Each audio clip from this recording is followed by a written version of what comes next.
next problem natin is number 67, page 309. By the way, yung mga problems pala natin sa librong ito ay galing sa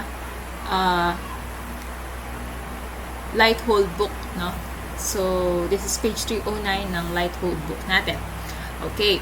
So, sabi sa problem, a stone is thrown vertically upward, okay, from the ground with an initial velocity of 128 feet per second.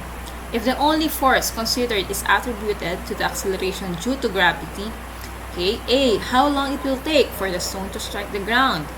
B, the speed with which it will strike the ground. And C, how high the stone will rise. So again, this is a problem in kinematics na kung saan ang motion is attributed, okay, sa acceleration due to gravity. So ang gagamitin nating acceleration is yung negative 32 feet per second square sa English system. Sa metric naman is yung 9.81 meter per second square. Okay, check natin yung unit. So, naka-feet per second tayo. So, gagamitin natin yung FPS acceleration. Okay. So, unlike do sa previous problem natin, yung una nating problem ay the ball, okay, is drop, okay. Ito naman, nag-exert ka muna ng external force, okay. So, nagkaroon ng initial velocity yung stone, okay, para magkaroon siyang ng motion upward. So, upward muna. And then, at such time, marireach niya yung maximum height wherein velocity is equal to 0. Okay? And then, bababa na yung ating bola. So, kung mapapasin nyo, or stone, kung mapapasin nyo, dito sa kabilang side ng ating figure, okay? Dito sa kabilang side ng ating figure, yun na yung free fall. Okay? Dito naman, yung motion ng ating stone is due to the exerted external force. Kaya nagkaroon siya ng initial velocity. Okay, so ang ating point 1, so ang first step natin, draw the figure, and then next step, identify yung motion points natin. So una dyan, yung reference point. Okay, so kadalasan, mas magandang mag-reference point kung saan yung starting point ng ating motion. And then, since meron tayong exerted force, okay, dun sa ating object, so magkakaroon tayo ng parabolic, parang parabolic. Pero actually, sabi ko nga, hindi ito yung in-expand ko lang yung motion pa. Okay? Diretso lang to. Angat, tapos baba. Okay? So, i-consider natin yung starting point.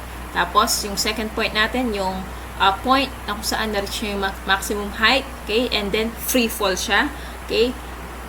That would be, okay, yung last point natin is yung kung saan hit niya yung, or strike na niya yung ground. So, V sub 1 is 128 feet per second. Time 1 is 0. Of course, yung initial time natin is 0. And displacement natin 0. Bakit? Kasi, kung ilalagay natin to sa Cartesian plane natin, kung ang reference point natin is here. So, ang displacement natin ng stone ay 0. Okay, and then sa second point natin, okay, ma-reach niya yung maximum height where kapag velocity is equal to 0. So, maximum height is unknown, time at that point is unknown. Okay, and final point natin is point 3, okay, velocity 3 or final velocity is unknown, okay, the time it will hit or strike the ground is unknown. Take note, our displacement here. So, kung ito ang reference point natin, okay, ang motion natin is upward or downward and bumalik lang sa original position with respect to the x-axis yung ating stone. Therefore, our displacement is 0. So, yun ang mga kailangan natin i-consider before we will solve our problem. So, start tayo by writing that the motion is attributed to acceleration due to gravity. Okay, A is equal to negative 32 feet per second square, wherein A, acceleration is equal to dv over dt is equal to negative 32. Okay, so dv is equal to negative 32, okay, d of t. And then we integrate both sides of the equation. Okay, so v is equivalent to, okay, negative 32 t plus c sub 1. Again, this is our equation of motion in terms of velocity, pero hindi pa siya yung exact equation natin. So, this is equation 1. Okay, next, using this equation, we will derive the displacement equation of the motion. Okay, so ds over dt is actually equal to v, which is equal to negative 32t plus c sub 1. Okay, ds is equal to, so this is v, is equal to negative 32t plus c sub 1 multiplied by d of t. Okay, and then integrate both sides of the equation. Okay, so s is equivalent to negative 32t squared over 2 plus c sub 1 t plus c sub 2.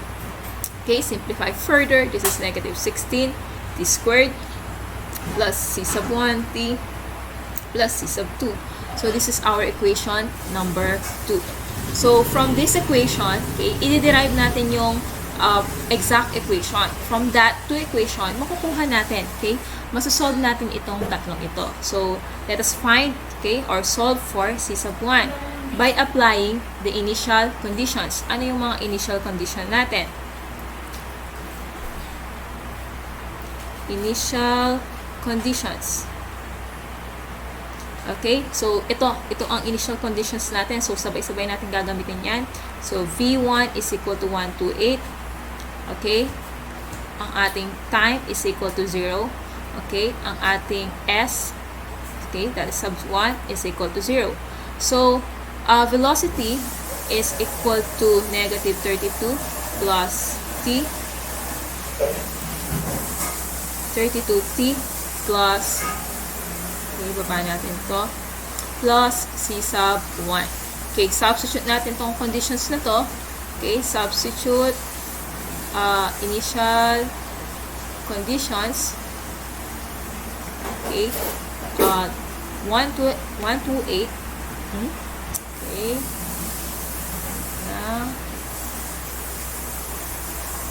yeah. So 128, okay, is equal to negative 32. Ano yung time natin at initial? 0. Okay, plus c sub 1. Therefore, c sub 1 is equivalent to 128. So, ang ating first equation of motion is that v is equal to, okay, negative 32t plus 128. So, this is the velocity equation.